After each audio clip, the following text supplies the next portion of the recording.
Sup nerds, this is my spoiler-centric just at the seat on Dragon Ball Z Resurrection F. Sorry, when there's so many things to be calling a thing, sometimes you get confused. I almost called it Dragon Ball Super the movie. That would have been bad. There's 19 Dragon Ball Z movies out as of now. This is the 19th, according to Wikipedia. And I didn't check what the other movie was, but this is only the second that, that had direct influence by the original creator of Dragon Ball Z. That all being said, I already said in the last video that I really enjoyed the film, and there were a lot of really awesome things that happened in it. And I don't know if I want to go bullet point wise or I'm just gonna spew. I'm probably just gonna spew. Martial arts wise, it was really good, the choreography of the fight scenes. And I know it's weird if you say choreography of the fight scenes in an animated movie. What are you talking about? Well, generally, it's actually really cool that Dragon Ball is full of martial artists. Dragon Ball Z. I'm just thinking about the whole universe in general. And with these new developments and them kind of basically hanging out with gods, I'm not joking,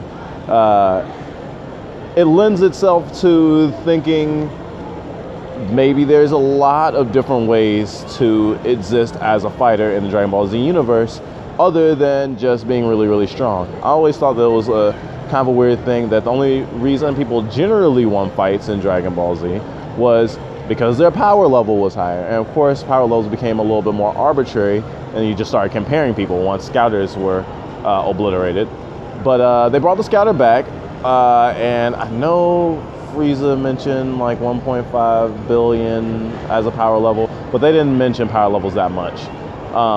But I feel like more than anything else Dragon Ball Z related that I've seen, the different characters seem to have a lot of variation, or at least a little bit of variation in their fighting styles. There's this awesome fight scene. Oh, sorry about the hand on the camera.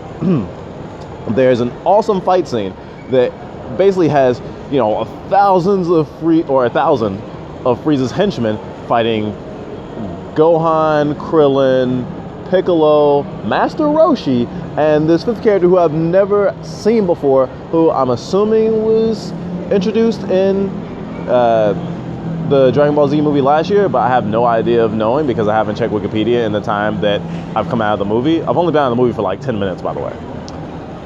So, continuing, in that fight scene, you'd see snapshots in different areas of the different Z fighters, and they're all fighting slightly different. And the fifth character that I mentioned is an alien cop, and his fighting style is much, much different than anyone else's. He uses a laser gun, and he actually uses basically parkour.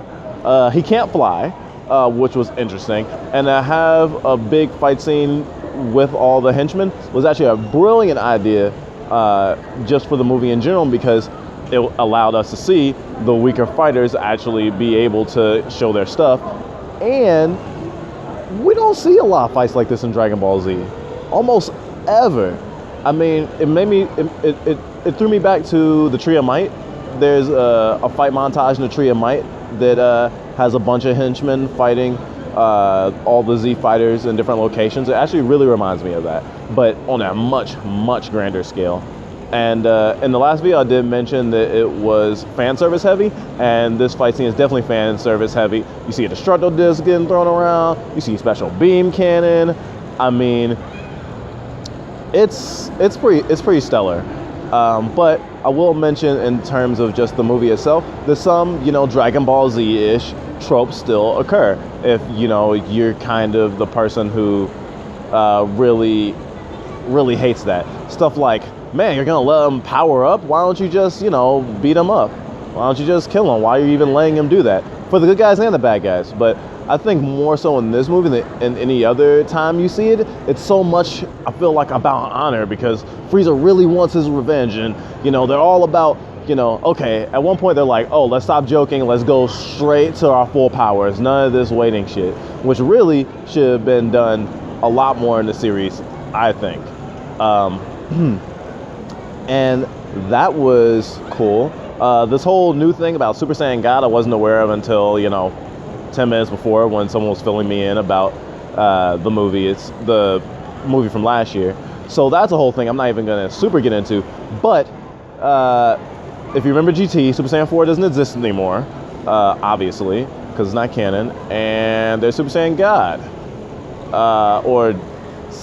I'm not an expert.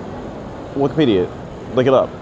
I maintain that if you cannot watch a movie without seeing the previous movies to understand it on a base level, not just entertainment, but like this makes sense, then it's probably not the best movie.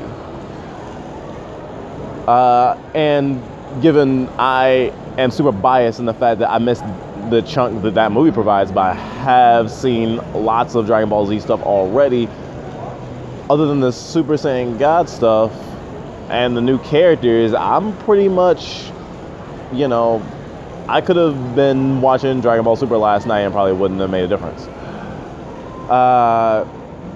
Continuing on, before this video gets way too long, I want to mention a few things that made me like Super Squee in the middle of the movie. One, Goku punching Frieza with Bruce Lee's 1-inch punch. That was awesome. Never seen that in Dragon Ball Z. And it was just like, it was a super awesome throwback to just, hey, this is about martial arts. Like we take this seriously. That was cool.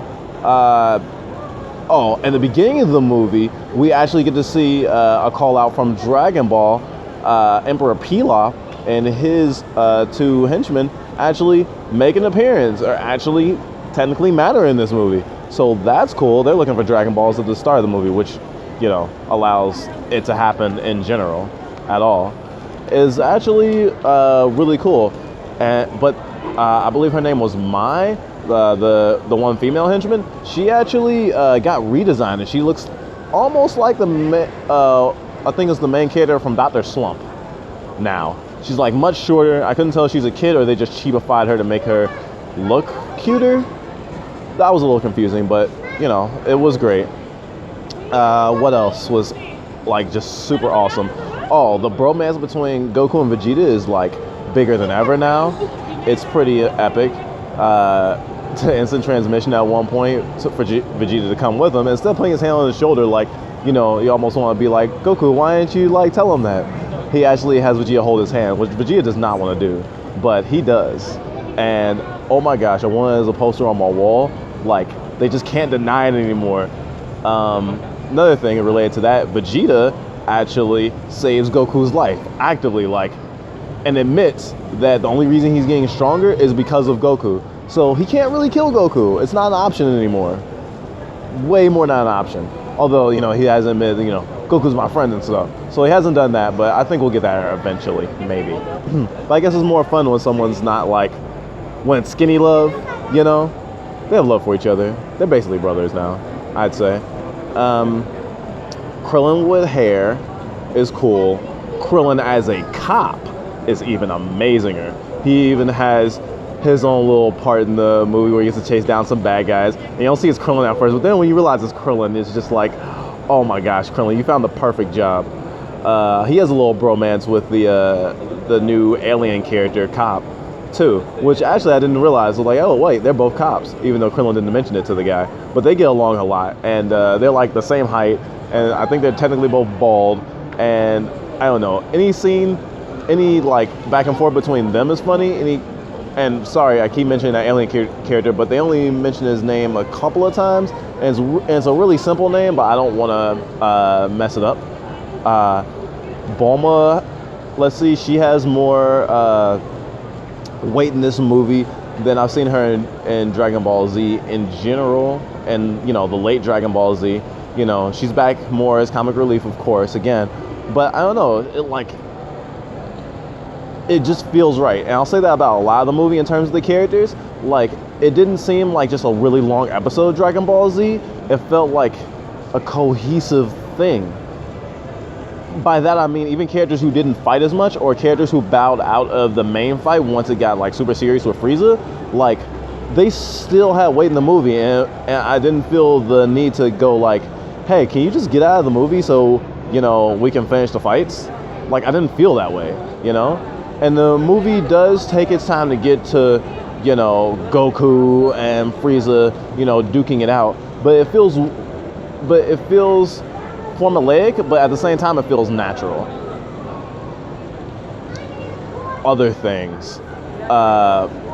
One of the new characters, who was the main bad guy from Battle of Gods, who is now technically a good guy, technically, in a weird way.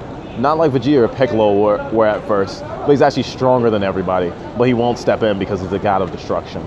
But the only reason the Earth is still kicking is because, well, he really likes the food, which is a huge trope in the movie, which was absolutely great. Him and his servant have this huge riff on sharing an ice cream sundae while Goku and Frieza are going toe-to-toe, which is super hilarious.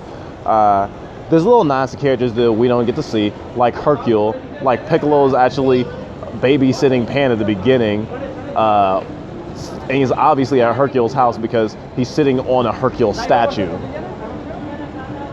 Character-wise, the most disappointment I had was with Adele, who, if you remember from the show, was very outspoken and, you know, tomboyish, really direct. For some people, not a joy to be around, of course, but I always liked her. She had spunk. And now, she might be turning into Chi-Chi, and it really scares me, because Pan's a little baby right now. And she's like cooing it, and of course you can expect a mother to do that, but it doesn't seem like the same Pan. It doesn't seem like the same Adele. And if I didn't know that was Adele, because I know that's her daughter, then I would not have thought it was Adele, even with her hairstyle being, you know, recognizable. It just didn't fit for me. And honestly, I remember the flip from Dragon Ball with Chi-Chi to Dragon Ball Z with Chi-Chi being eerily similar. Like, her personality flipped more, I think, than Chi-Chi's did. Chi-Chi was leaning towards the whole, you know, motherly, maybe we shouldn't fight thing, I think, a little bit more. But Adele, total disappointment. I mentioned most of the other technical stuff in my last video, and this video is about to hit 13 minutes. Gosh, I've never rambled so happily in a video so far.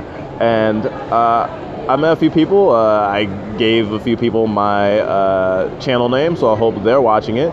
Thanks, guys. Hope you enjoyed the movie too. And if you end up seeing the movie, definitely stay after the credits. There's a little scene, which is awesome. I'm trying to think of other things. I mean, the movie is just so chock full of stuff, Easter eggs, things like that, that trying to shovel them all out of my brain right now is probably not the smartest thing if I want this video to be not just me going and fishing for things inside my brain. So I think I'm gonna end it here, and again, I hope you see the movie, and I hope that I can do more of these and just talk about more than just, you know, movies with you guys. This is just the easiest thing right now, and I'm definitely working on doing some things, stuff and things. So I hope you guys have a nerdy night. See you next time.